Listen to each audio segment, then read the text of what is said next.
Welcome back, everybody, to Luigi's Mansion. We are going to go... Nope, not to floor 12. We're on floor 12. We're going to go to floor 13. Unlucky number 13. Won't this be fun?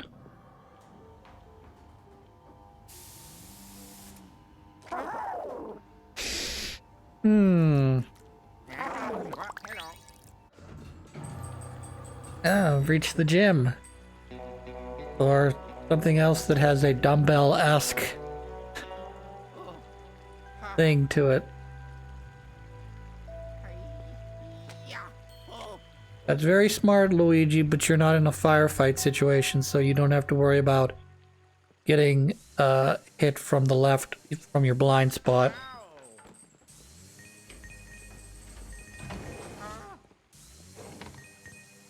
If this amount of weight does that much, how much can double weight do? The whole thing, perhaps? Who knows?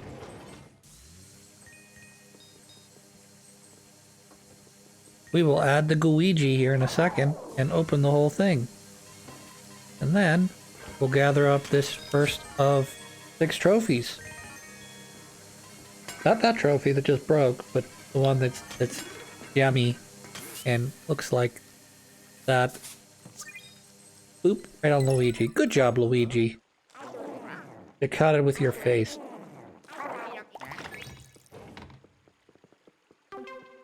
Hooray for us. It's literally a weight telling me you need weights to open up the thing. Fun, huh? We got you. Channel 3 plays music that's perfect for the training room. That's probably a hint. Perhaps for a gem. Or perhaps for big monies. Who knows? Trash can. No monies. Little monies, I mean. Alright, let's keep going here. Got some magazines to suck up. Be pretty sure that the boss of this area is probably going to be like some big beefy weightlifter like in the first game. When you went into the barbell room and there was a guy in there like just training. He's like, oh, I'm just lifting some weights here even though I'm a ghost. Ghosts don't need to lift weights anymore. Or whatever. Water. Water. That's probably a Luigi trap. This, however, is a bell. A bellhop bell.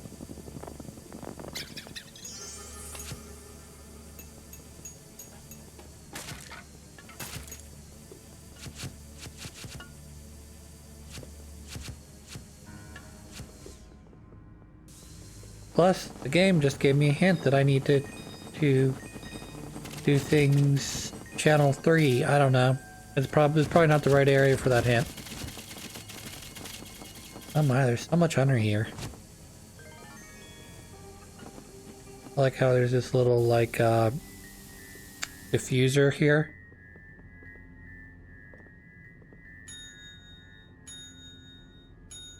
Aha.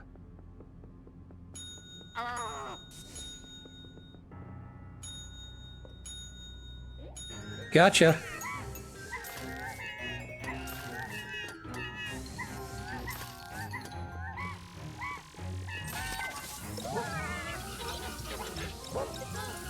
Mash, mash, mash, mash. Alright, one more. Yep, I lost him.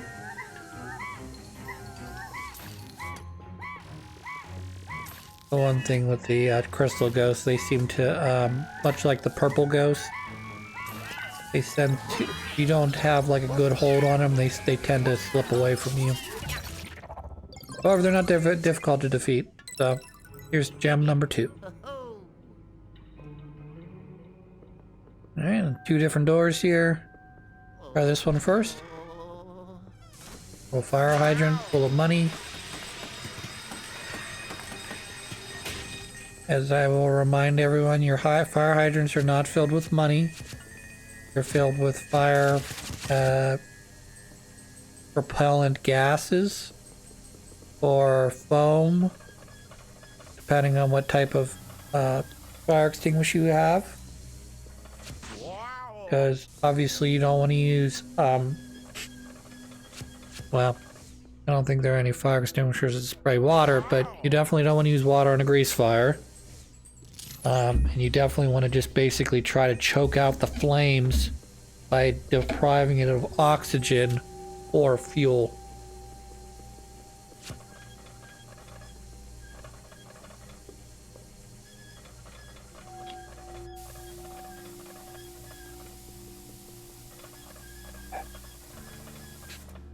This will be fun.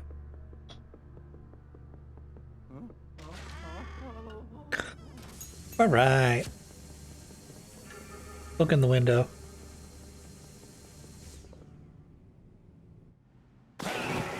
There's the boss. You know, for being as big and buff as he is, he only's got 60 health. It's kind of, weak? Is this supposed to be like an actual, like, inside joke? Like, oh yeah, we got this big buff guy who likes to swim. But he's actually the weakest ghost you're gonna fight the entire game. Or, conversely, his boss fight is so complicated that that's why you have to, that's why they, you know, they're only gonna make you, do 60, essentially one capture. Because I can do about 80 damage as soon as I grab hold of you. So this guy, well, unless I get hit, of course. So. Stop wearing glasses. Gotcha. I broke him. Like a big guy. What are you gonna try and tickle me with that?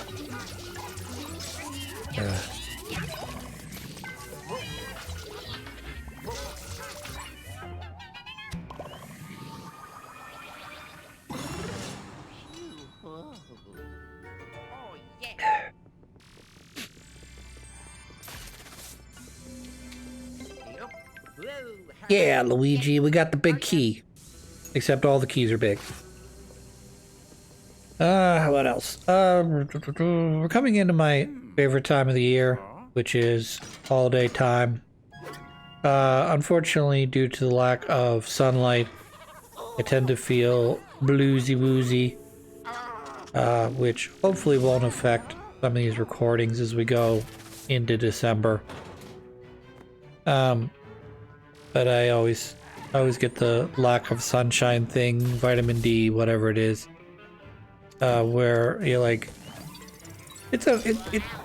I understand that they decided to make Christmas sort of as like a, you know, the light of the world is coming into, you know, like at the turning point where, you know, we're going from the shortest, well, we're talking about the northern hemisphere, but we're talking about the shortest days of the year to some of the, you know, every day after this is going to be longer and longer and longer.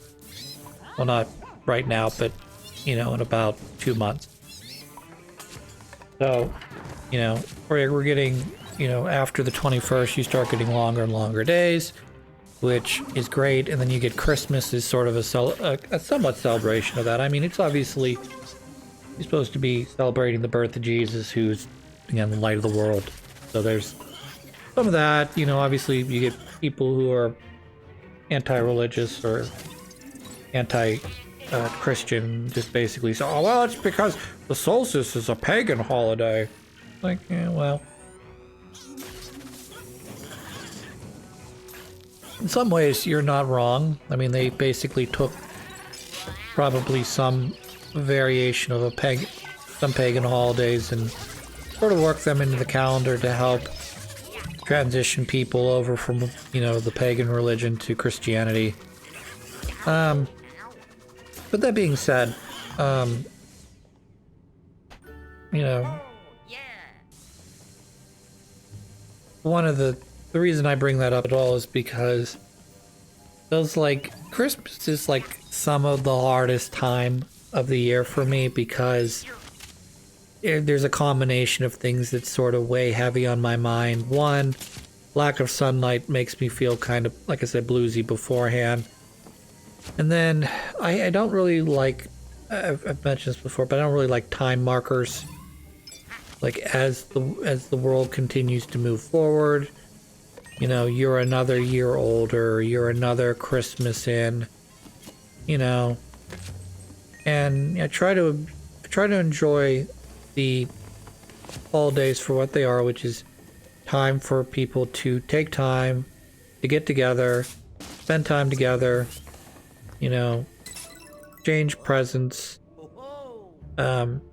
Being the end of the year, you know, you may maybe have a surplus of money that you could spend on presents. So this is sort of a way of, you know, spending some of that excess money. Ideally, you know, you don't want to go into debt for Christmas, but you know, give what you can. You know, it is what it is. You're not going to be able to keep up with the Joneses no matter what. I'll go through here.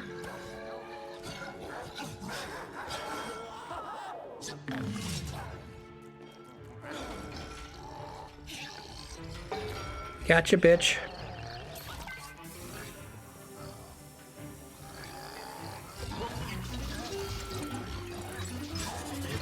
I like how he ducks out of the way, hides underneath the weight, so you can't, because you need this guy. You clearly need this guy to knock out the guy with the punching bat gloves. So,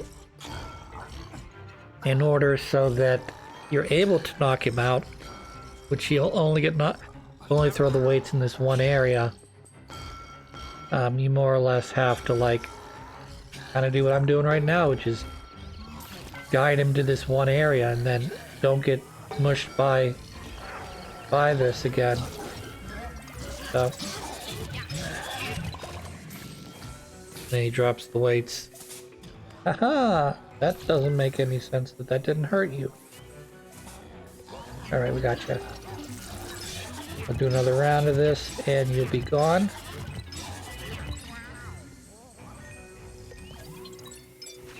Health here.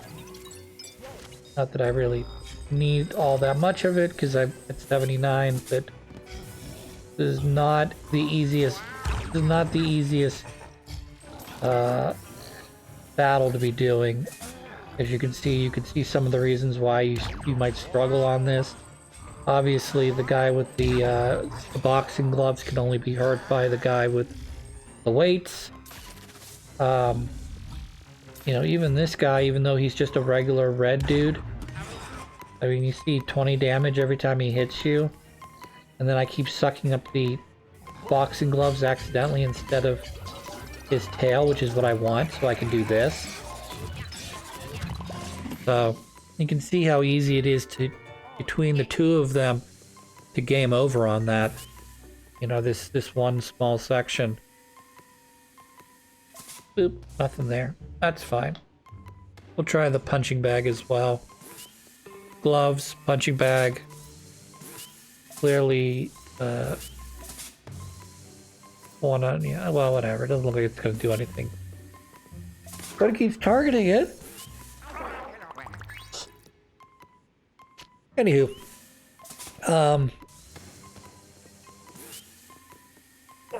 That noise is getting annoying. What else?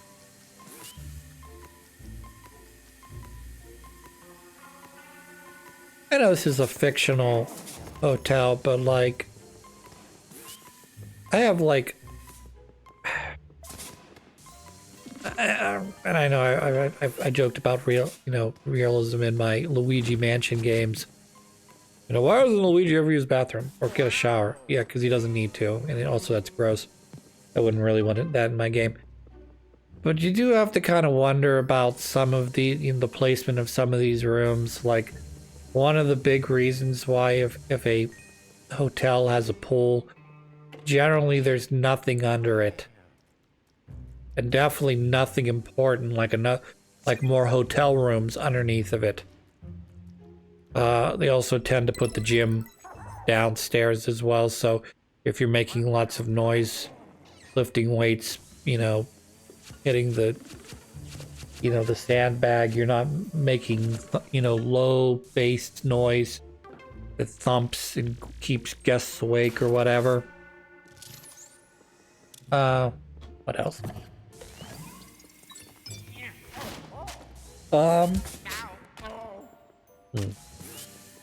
Yeah, I mean, there's other things that are just sort of curious about this game. You know, the placement of some of these levels. Like we talked about, you know, why would you have a museum in a hotel? You really wouldn't. You might have like a small section that you like, particularly if your hotel's old, you might dedicate it to like the history of the hotel.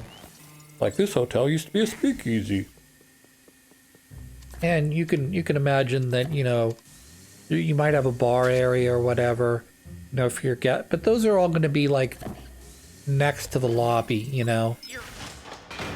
Or maybe I don't understand hotel design from back in like the 1920s and 30s or whatever. Maybe you did have those types of things.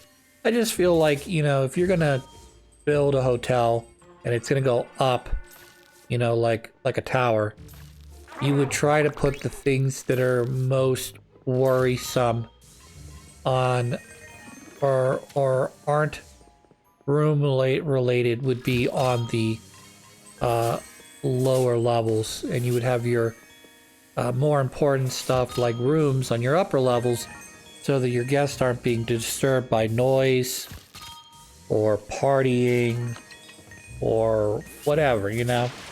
And this hotel's got obviously has rooms on the 5th floor. You know, the 1st and 2nd floor are sort of what you would expect. They're the entryway. They're a dining area. But after that, you just sort of scratch your head. Like, and some of it's obvious as well. Like, you wouldn't have a TV studio generally in your hotel unless you also have commercial as part of, I don't know, it's confusing. And it makes the game more interesting, obviously, because you can have a dinosaur level, you can have a gym level, you could have, you know, you're in a TV, you're in the opera, you know, that sort of stuff. But like, I don't know. You know, some of this stuff is just kind of silly. I mean, it is silly, is what I should say.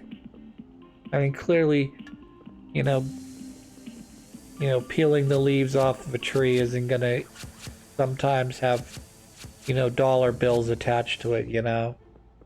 And if you run on this treadmill and you get all the way up to the, you know, the highest level, it's not gonna pop out and drop cakes and strawberries and money out of it. You're just gonna run until you're tired of running, and then, you know, either the program's gonna end or you're gonna stop, you know, the treadmill at some point.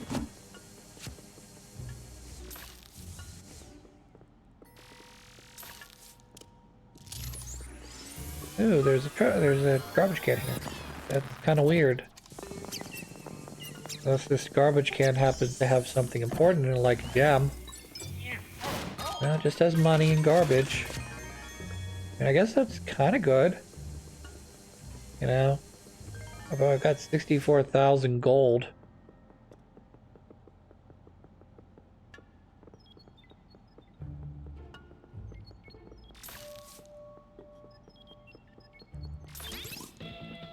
This is probably the channel they were talking about. I turned to channel 3.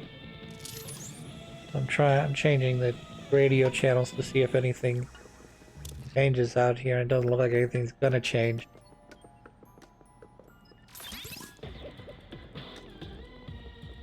That's a different channel than the one we were just on.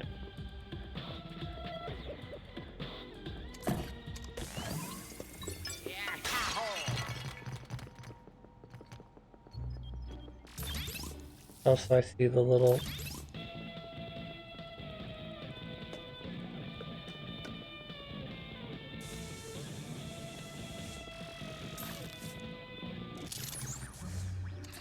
Right, I'm not sure what I'm doing wrong. You know, aside from the fact that I'm spilling garbage all over the floor.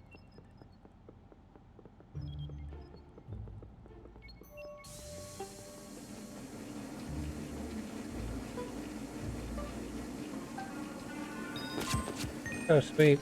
Oh, wait, those aren't the... No, those aren't anything. This one is filled with weights and a... what looks to be a volleyball, which is probably a handball for, whatever that... handball, is that what it's called? Water polo, there it is. Sometimes it takes me a second to remember things. Like commonly named sports like water polo and, you know, I wanted to say biathlon, but that's really not related to what we're doing here. Boy, there are certain sports I don't understand, like Olympic sports, you know. Like, I can understand, like, where, like, okay, you know, obviously maybe you didn't have, you know, snowboarding wasn't a thing or wasn't as popular, so you don't initially have snowboarding as an Olympic sport, you know. Yeah, but I don't know. Some of the artsy-fartsy ones are the ones I don't understand, like, why is synchronized swimming a thing? I mean, I understand it takes a lot of work and it's a team sport. You know, it's a team thing that you have to do correctly together, but it's like, kind of like singing and dancing. Or not singing and dancing. It's kind of like, you know, figure skating, you know what I mean? Like, I just don't understand it. I mean, I get the tech, sort of like diving, I get the technicality of it, you know, like, in diving, you're gonna try the most difficult trick you can do, and at the same time, as part of the dive, you want to basically create the least amount of splash, and that's how you rate the people, you know, the competitors. So even though it seems like a kind of a silly, there's some sports to it. Obviously, there's technical, you know, there's being technical, if you will, and those are important. But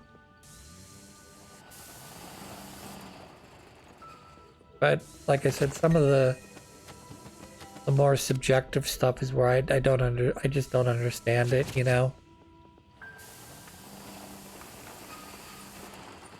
I mean, I guess I do and I don't. Like figure skating, you know, you want to perform and you want to try to wow the judges with your performance by making the routine as difficult as possible, with the obvious answer that you want to be as clean with your landings as possible as well. So, you know, hitting the most smooth exit out of stuff is just as important as trying to do a very difficult trick.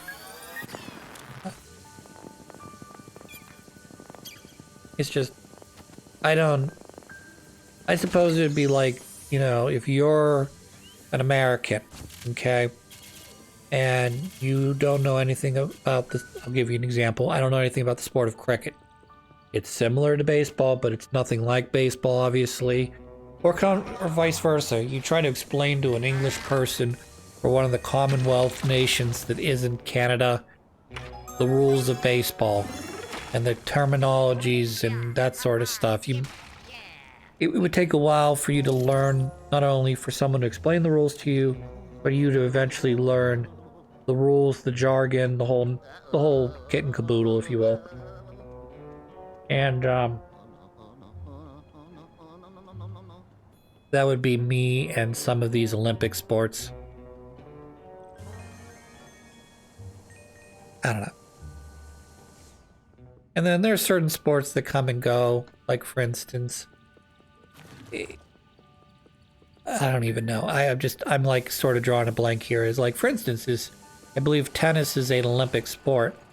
But like my dad, who's a big guy who loves watching the tennis, not just the majors, but sort of those 1,000 series tournaments, you know, he'll tune in to them just as sort of something to watch, I guess.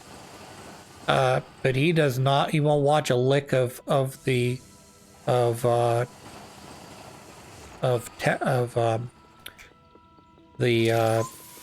Olympics tennis. Now he has other sports that I kind of, I wouldn't say are bad sports or stuff that I don't understand, because I do understand, you know, the downhill, the luge, these types of things. But he's really into the downhill skiing stuff, you know what I mean?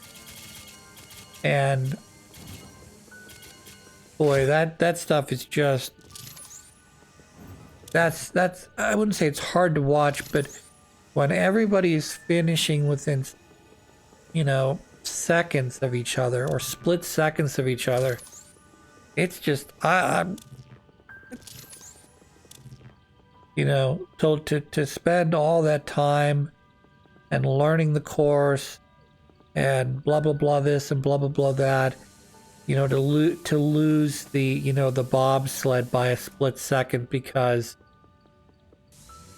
you know, you ran it pretty well but you didn't run it perfectly, or because the other people who've gone before you, you know, have caused issues with the luge, or not the luge, the slalom. Is it the luge? I don't know. Anyways, it's a bobsled track. You know, your time isn't as good as their time, and you lose by a split second or whatever. It's, I don't know. That stuff's rough.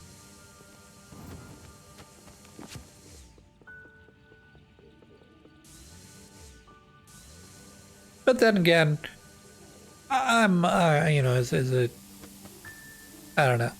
I want to say as a caveman American, I like my, you know, I like the sports that, I pay attention to sports that I think are kind of nifty to watch. Hockey, basketball's okay. I'm not a basketball guy. I'm sorry. Some of that has to do with the fact that college basketball has made me just absolutely bitter as fuck. Like, it is a sport that, like college football,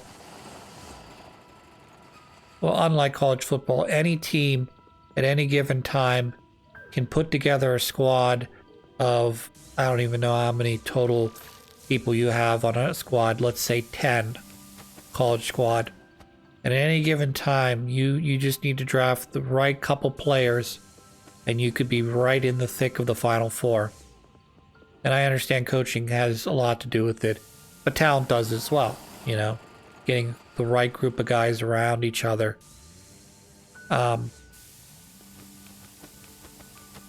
But in some ways, that's even harder to do than trying to put together a football program. You know, football program requires a lot more players, which means you can have a lot more talent deficiencies and still win 10 games. And with college basketball, you're not going to win them all. If you do, I mean, just your name, your team's going to go down in the history books as probably one of the all-time greatest teams of all time. Either that, or you had just the easiest, you know, easiest path forward, I guess. I don't know. Like you had no competition, in other words. Because inevitably, even the best teams every year will lose, you know, 1, 2, 3, I don't know about 4 games, but, you know, I mean, we're talking about the most elite programs. Yeah, I mean, you're going to lose a couple games. It's just the nature of things. Things aren't going to go quite to your way. And, you know, you're going to miss some shots that you probably should have made. And that's going to be the difference in a ball game, or a basketball game sometimes. But whatever, right? Oh, yeah.